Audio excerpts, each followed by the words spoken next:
Hello students, कैसे हैं आप सब। तो पिछले वीडियो के अंदर हमने डिस्कशन किया था an illustration the support of evolution, यानी कुछ बैटल्स के एग्जांपल्स आपकी एनसीईआरटी के अंदर थे, जिसमें कुछ रेड बैटल्स थे और जिनकी पॉपुलेशन है वो धीरे धीरे चेंज हो गई थी। तो उसको हमने कंप्लीट डिस्कशन किया था।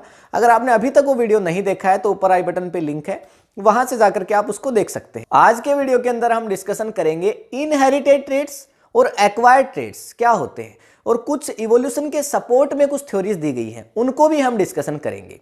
तो सबसे पहले तो यहां पे मैंने एक वर्ड बोला ट्रेट्स।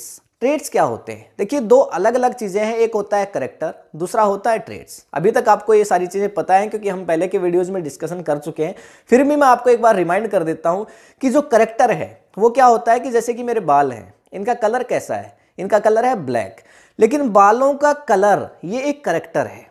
अब ये कलर है वो ब्राउन होगा कि ब्लैक होगा कि रेड होगा या कि कोई और कलर होगा, ये क्या है? इसके ट्रेट्स हैं। मेरी आईज का कलर ब्लैक है, आईज कलर ये एक करेक्टर है, लेकिन इन आईज का कलर है वो ब्लू होगा कि ब्राउन होगा कि ब्लैक होगा, ये ट्रेट्स हैं। मतलब एक करेक्टर है वो एक डिफरेंट टाइप का जीन हो गया जिसमें इंफॉर्मेशन सेव है, लेकिन उसके अंदर जो वेरिएशंस आएंगे यानी वो कैसा होने वाला है वो क्या हो जाता है? ट्रेट्स हो जाता है। तो यहां पे कैरेक्टर और ट्रेट्स दोनों अलग अलग चीजें हैं, इतनी बात हमें क्लियर हुई। यहां पे मैं बोल रहा हूं दो चीज, एक तो एक्वायर्ड ट्रेट्स और दूसरा मैं बोल रहा हूं इनहेरिटेड ट्रेट्स।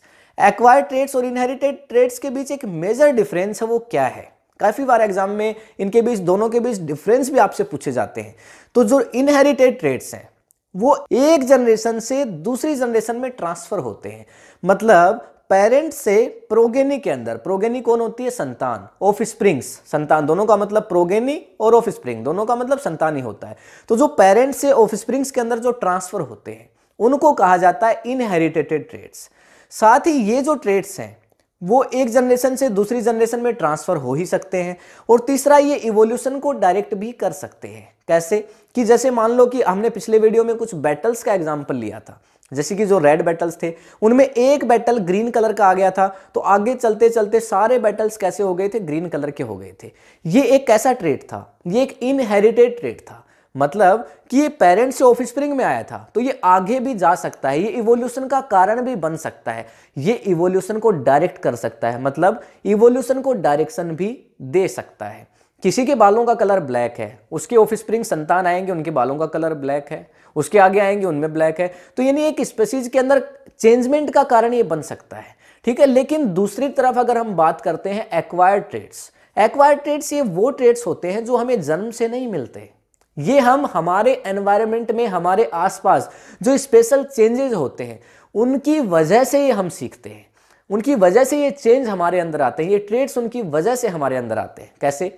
जैसे कि सचिन तेंदुलकर है, उनका बेटा है, वो एक अच्छा क्रिकेटर हो ये एक जरूरी नहीं है, क्योंकि सचिन तेंदुलकर क्रिकेटर है लेकिन उन्होंने अपने आसपास की परिस्थितियों से क्रिकेट को सीखा। उन्होंने इस दुनिया में आने के बाद उनको क्रिकेट विरासत में नहीं मिला। क्रिकेट ऐसा नहीं था कि वो जब उन्होंने जन्म लिया तभी क्रिकेट उनके तो नस नस में बसता था और उसके बाद क्रिकेट के वो बहुत अच्छे प्लेयर थे, ऐसा नहीं होता है। उन्होंने सीखा बाहर आकर के, तो ये ट्रेट उन्होंने एक्वायर किया सराउंडिंग से, ना कि उन्हें यहाँ पे डायरेक्टली उनके पेरेंट्स से मिला।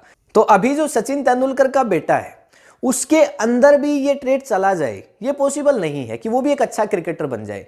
जैसे कोई भी जो आपके पास कला, कोई अच्छा डांस कर सकता हो, कोई अच्छा गा सकता हो, कोई अच्छा रनिंग कर सकता हो, 100 मीटर की रेस में जीत सकता हो, उसका कोई मुकाबला नहीं, कोई अच्छी रेसलिंग कर सकता हो, कुश्ती में उसका कोई मुकाबला ना हो, ठीक, कोई अच्छी एक्टिंग कर सकता हो, उसमें उसका कोई मुकाबला ना हो, तो ये सारे जो ट्रेट्स हैं ना ये एक्वायर्ड होते हैं। जो हम हमारे आसपास के सडन चेंजेस, इन्वायरमेंट में जितने सारे चेंजेस होते हैं उनकी वजह से हम सीखते हैं, यानी हमें जैसी जरूरत होती है उसके हिसाब से हम अपने अंदर इनको इन्वॉल्व करते हैं। ये हमें पेरेंट्स से नहीं मिलते, तो पेरेंट्स से जो मिलेंगे वो तो इनहेरिटेड हो गए, लेकिन जो हमने खुद सीखा वो एक्वायर्ड हो गए। ये जो ट्रेट्स हैं ये पेरेंट्स से प्रोगेनी के अंदर ट्रांसफर नहीं हो सकते हैं। ठीक, तो मैंने बताया ना, जैसे कि सचिन तेंदुलकर अच्छे क्रिकेटर भले ही हों पर उनका जो बेटा है वो भी एक अच्छा क्रिकेटर हो, ये बिल्कुल जरूरी नहीं है। तो आप समझे होंगे कि एक्वायर्ड ट्रेट्स हैं वो प्रोगेनी के अंदर पेरेंट्स से कभी भी नहीं जाएंगे, साथ ही इवोल्यूशन को डायरेक्ट नहीं कर सकते। अभी एक ट्रेट है, आप देखिए कोई अच्छा डांसर है तो ऐसा थोड़ी होगा कि उसकी आने वाली जनरेशन और अच्छी डांसर होती जाएंगी, और आगे जनरेशन आएंगी वो और भी ज्यादा अच्छी डांसर होंगी, ऐसा नहीं होगा ना। तो ये इवोल्यूशन को डायरेक्शन नहीं दे सकते, इवोल्यूशन को डायरेक्ट नहीं कर सकते। बैटल्स का एग्जाम्पल हमने लिया था, बैटल्स कीड़े जिनमें रेड कलर था, उनमें एक कोई ग्रीन कलर आ गया था, लेकिन हमने एक सिचुएशन देखी थी उसके अंदर कि कुछ प्लांट पे जो रहते थे उन प्लांट में एक बीमारी आ गई थी जिससे उनका वेट वो कम हो गया था। भाई खाना पीना ठीक से उन कीड़ों को मिल नहीं पाया तो उनका वेट कम हो गया। अब ऐसा थोड़ी होगा कि उनकी आगे वाली आने वाली जितनी सारी जनरेशंस होती जाएं और वो भी बिल्कुल पतली ही हो, ऐसा नहीं होगा। उनको अगर दोबारा से सही खाना मिला, सही न्यूट्रिएंट्स उनको मिले तो फिर से सही हो जाते हैं। तो ये उनकी प्रोगेनी के अंदर नहीं जाएगा, इवोल्यूशन को डायरेक्ट नहीं कर सकता है। लेकिन इनहेरिटेड के साथ ऐसा नहीं है। अगर किसी के जीन ही ऐसे हों कि जो पहले से पतला है, उसके जीन ऐसे मिले हैं कि वो बिल्कुल दुबला पतला ही होने वाला है, तो वैसा ही होगा, ठीक है ना। तो वो इवोल्यूशन को डायरेक्ट कर सकता है। तो आप समझे होंगे कि जो आपके पास एक्वायर्ड ट्रेट्स हैं और इनहेरिटेड ट्रेट्स हैं, इन दोनों के अंदर क्या डिफरेंसेस है। अब कुछ सपोर्ट में कुछ थ्योरीज हैं इवोल्यूशन के लिए। सबसे पहली जो थ्योरी है वो है कार्लस लिनेनस। तो जो कार्लस लिनेनस है उनकी थ्योरी का ये कहना था कि कोई भी स्पीशीज है वो नई होती नहीं है, मतलब सारी स्पीशीज है वो पुरानी ही है। एक स्पीशीज से, मतलब एक प्री एग्जिस्टिंग सेल से ही दूसरी जो सेल है वो बन रही है। तो जो पहली स्पीशीज प्रेजेंट है उसी के अंदर चेंजमेंट होते होते एक नई स्पीशीज बनती है। मतलब कोई भी स्पीशीज इनके हिसाब से कोई नई थी ही नहीं, जो कि आगे चल के गलत प्रूव हुई। क्योंकि अगर आप देखेंगे एक बैक्टीरिया और हम ह्यूमन बींग्स दोनों अलग अलग तरह की प्रजाति हैं, हम एक स्पीशीज कैसे हो सकते हैं। एक बैक्टीरिया एक अलग तरह का ऑर्गेनिज्म है। तो सिंपली लोगों का ऐसा मानना था कि सारी जो स्पीशीज होती हैं, जैसे बैक्टीरिया, जैसे काउज, बफेलोज, फोक्स, लोइन, हम ह्यूमन बींग्स, ये सारी स्पीशीज अलग अलग होती हैं। तो इसीलिए जो इनकी थ्योरी है उसको बाद में एक्सेप्टेड नहीं किया गया। उसके बाद लैमार्क की थ्योरी है। लैमार्क की थ्योरी जो आई उसमें कुछ चीजें हैं वो एक्सेप्टेड थी, कुछ चीजें हैं वो एक्सेप्टेड नहीं की गई। एक्सेप्टेड थी उस चीजों की हम बाद में बात करेंगे, जो नहीं एक्सेप्टेड थी उनकी हम पहले बात कर लेते हैं। तो इन्होंने कहा कि जिस भी ऑर्गन का हम यूज करते हैं उसके बेस पे वो ऑर्गन आगे आने वाली स्प्रिंग में ट्रांसफर होता है, मतलब आगे आने वाली ऑफस्प्रिंग्स के अंदर ट्रांसफर होता है। कहने का मतलब ये हुआ कि अगर हम किसी ऑर्गन को यूज ना करें, जैसे हम अपने हाथ को कभी भी यूज ना करें, तो आगे आने वाली जो ऑफस्प्रिंग होंगी, संतान होंगी पेरेंट्स से, उनमें हाथ होगा ही नहीं।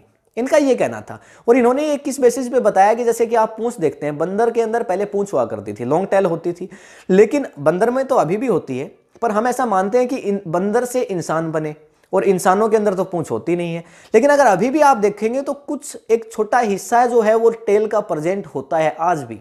तो हम तो उसका कभी यूज कर नहीं रहे हैं, लेकिन फिर भी वो है। फिर वहीं पे कुछ बहुत सारे वेस्ट्रिगल ऑर्गन्स भी होते हैं, जैसे अपेंडिक्स है। अपेंडिक्स का बहुत सारे लोगों को ऑपरेशन करवाना पड़ जाता है, आपको पता है। अपेंडिक्स का पहले यूज होता था जब जो पुराना जो इंसान था वो क्या था कि बहुत सारे जो पेड़ पौधे हैं उनके यानी जो पत्ते हैं उनको खाता था। आजकल इंसान है वो ऐसा कुछ खाता नहीं है, तो अपेंडिक्स की उसमें जरूरत नहीं है। तो जिस वजह से अपेंडिक्स है वो क्या है, एक वेस्टिगल ऑर्गन है, तो इस हिसाब से तो अपेंडिक्स को गायब हो जाना चाहिए था। वहीं विजडम टीथ जो अकल दाढ़ होती है, जिनको कहा जाता है, हमारे लास्ट में अकल दाढ़ होती है, तो उनको भी गायब हो जाना चाहिए था, पर विजडम टीथ आज भी होते हैं। तो ये कुछ ऐसे ऑर्गन्स थे जो कि लैमार्क की थ्योरी को सपोर्ट नहीं करते। लैमार्क की थ्योरी यहाँ पे बताई गई कि हम जिस ऑर्गन का यूज करते हैं, जिस ऑर्गन का यूज नहीं करते, उसके बेस पे ही पेरेंट से ऑफस्प्रिंग में, पेरेंट से प्रोगेनी, संतान के अंदर जो ट्रेट्स हैं वो ट्रांसफर होते हैं। पर ऐसा नहीं हुआ। कुछ ऑर्गन्स ऐसे थे जिनके बारे में लैमार्क वो एक्सप्लेन नहीं कर पाए थे, तो इसलिए इनका ये जो टर्म था इसको तो अनएक्सेप्टेड कर दिया गया। कुछ टर्म थे एक्सेप्टेड किए गए। वो इनका ऐसा मानना था, इन्होंने ये बताया कि इवोल्यूशन के अंदर क्या होता है कि एक पेरेंट से धीरे धीरे ट्रेट्स हैं वो ट्रांसफर होते हैं, चेंज होते हैं ऑफस्प्रिंग में, संतान में, और वो ही बाद में आगे चल करके इवोल्यूशन का कारण बनते हैं, जिसको हम भी मानते हैं। जैसे हमने रेड बेटल्स का एग्जांपल लिया था, रेड बेटल्स में एक ग्रीन बेटल आया और आगे चलते चलते सारी जो स्पीसीज है वो ग्रीन बेटल बन गई। तो वेरिएशंस के बारे में तो हम पढ़ चुके हैं बहुत अच्छे से कि जब एक पेरेंट से एक प्रोगेनी में, संतान में जब ट्रेट्स ट्रांसफर होते हैं तो कुछ चेंजमेंट्स आ जाते हैं जिनको हम वेरिएशन कहते हैं, और ये जो वेरिएशन है इनकी वजह से ही इवोल्यूशन है वो आगे चलते चलते सक्सेसफुल होता है। तो ये तो हम भी मानते हैं। तो इसलिए इनकी जो कुछ टर्म थी वो तो एक्सेप्टेड हुई, कुछ टर्म थी जो कि ये मैंने अभी बताया आपको ऑर्गन्स के यूज और अनयूज वाली, ये थोड़ी यहाँ पे एक्सेप्टेड नहीं हो पाई, क्योंकि बहुत सारे ऐसे ऑर्गन्स हमारे पास अभी भी हैं जो प्रेजेंट हैं जिनका हम यूज नहीं करते हैं। तो ये थ्योरीज थी इवोल्यूशन के सपोर्ट में जिसको हमने पढ़ा। अब इन थ्योरीज के बाद जो थ्योरी हमें पढ़नी है वो है डार्विनिज्म, यानी डार्विन की थ्योरी, जिसको तो हमें कंप्लीट डिटेल करना है। नेक्स्ट वीडियो के अंदर हम डार्विन के बारे में स्टडी करेंगे। अगर आपको ये वीडियो इन्फॉर्मेटिव लगा है, अगर आपको ये सारी थ्योरीज और साथ ही इनहेरिटेड ट्रेट्स और एक्वायर्ड ट्रेट्स आपको समझ आए हैं तो इस वीडियो को लाइक करिए, इस वीडियो को अपने फ्रेंड्स के साथ शेयर करिए। और अगर आपने अभी तक इस चैनल को सब्सक्राइब नहीं किया है तो कर लीजिए, बेल आइकन को जरूर प्रेस करिए ताकि सारे नोटिफिकेशंस आप तक पहुंचते रहें। मिलेंगे नेक्स्ट वीडियो के अंदर डार्विनिज्म के साथ, तब तक के लिए thank you, have a nice day.